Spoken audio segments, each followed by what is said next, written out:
साल 2020 में मानव जाति को वो सब देखना पड़ रहा है जिसकी कल्पना उसने शायद सपने में भी नहीं की थी। पूरी दुनिया जहां कोरोना वायरस से जूझ रही है, तो वहीं प्रकृति में हो रहे बदलाव का असर भी हमें इस साल अम्फान और निसर्ग के रूप में देखने को मिला। इसके अलावा भूकंप के झटके भी लगातार धरती को दहलाने का काम कर रहे हैं। इन सब के बीच एक नई आफत भी लगातार धरती पर दस्तक दे रही है। वायुमंडल में हो रहे बदलावों के चलते उल्कापिंड का धरती पर आना लगातार जारी है। ऐसे में यहाँ ये जानना बेहद अहम हो जाता है कि क्या उल्कापिंड का धरती पर गिरना सच में खतरनाक है।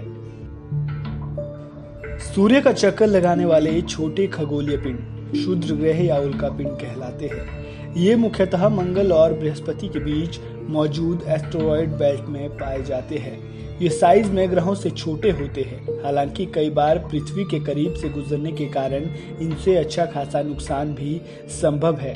आकाश में कभी कभी एक ओर से दूसरी ओर बहुत तेजी से जाते हुए या पृथ्वी पर गिरते हुए जो पिंड दिखाई देते हैं, उन्हें उल्का और साधारण बोलचाल में ल्यूका यानी टूटता हुआ तारा भी कहते हैं।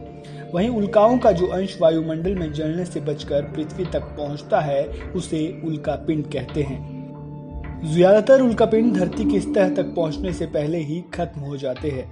हमारे वायुमंडल में बहुत ज्यादा फ्रिक्शन होने के चलते ये धरती की सतह पर पहुंचने से पहले ही टूट जाते हैं और धरती तक पहुंच नहीं पाते। लेकिन जो बहुत बड़े उल्कापिंड होते हैं, वो टूटने के बावजूद भी धरती तक पहुंचने में कामयाब होते हैं। उल्कापिंड के धरती पर टकराने से वायुमंडल में कभी कभी बहुत ज्यादा परिवर्तन भी देखने को मिलता है। अब यहाँ पर सवाल ये उठता है कि क्या उल्कापिंड का धरती पर गिरना खतरनाक है? इसका जवाब है नहीं।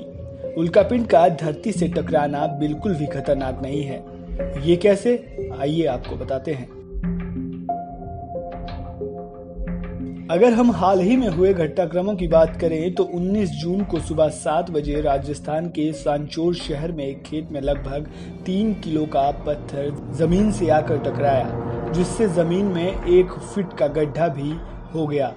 ये पत्थर इतनी जोर से जमीन से टकराया कि जिससे जमीन में 1 फीट का गड्ढा भी हो गया।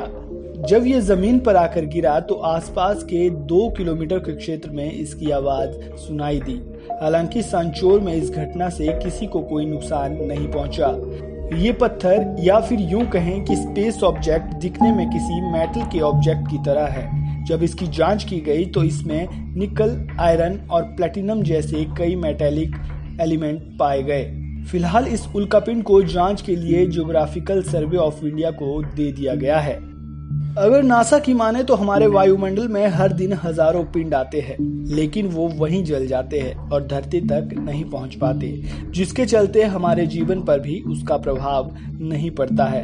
नासा का कहना है कि हर साल धरती से एक उल्कापिंड जरूर टकराना चाहिए। इसके टकराने से वायुमंडल में कई तरह के बदलाव होते हैं जो मानव जीवन के लिए बेहद जरूरी है।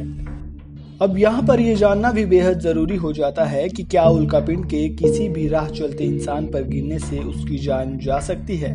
तो ऐसा नहीं है। अगर हम इतिहास को झांक कर देखें तो आज तक के 100 साल के इतिहास में उल्कापिंड के धरती पर गिरने से किसी भी व्यक्ति की जान नहीं गई है। हाँ, कुछ लोग घायल जरूर हुए हैं, लेकिन इसके कारण किसी की जान गई हो ऐसा नहीं है। इसका एक दूसरा सबसे बड़ा कारण भी है। जैसा कि हम जानते हैं कि हमारी धरती का ज्यादातर हिस्सा पानी और जंगलों से घिरा हुआ है। ये धरती का वो हिस्सा है जहां इंसान नहीं रहते। ऐसे में उल्कापिंड यदि धरती पर गिरता है तो वो अधिकतर ऐसे स्थानों पर गिरता है जहां इंसान नहीं रहते हैं, यानी समुंदर, जंगल और रेगिस्तान। ऐसे में इंसानों को इससे डरने की जरूरत बिल्कुल भी नहीं है। लेकिन ये सिर्फ इन्हीं स्थानों पर हमेशा गिरे ऐसा भी नहीं है। अगर ये किसी घनी आबादी वाले इलाके में भी गिरता है तो वहां भी किसी की जान जाए ऐसा मुमकिन नहीं। इसीलिए उल्कापिंड का धरती पर गिरना बिल्कुल भी खतरनाक नहीं है। Bureau report, central news.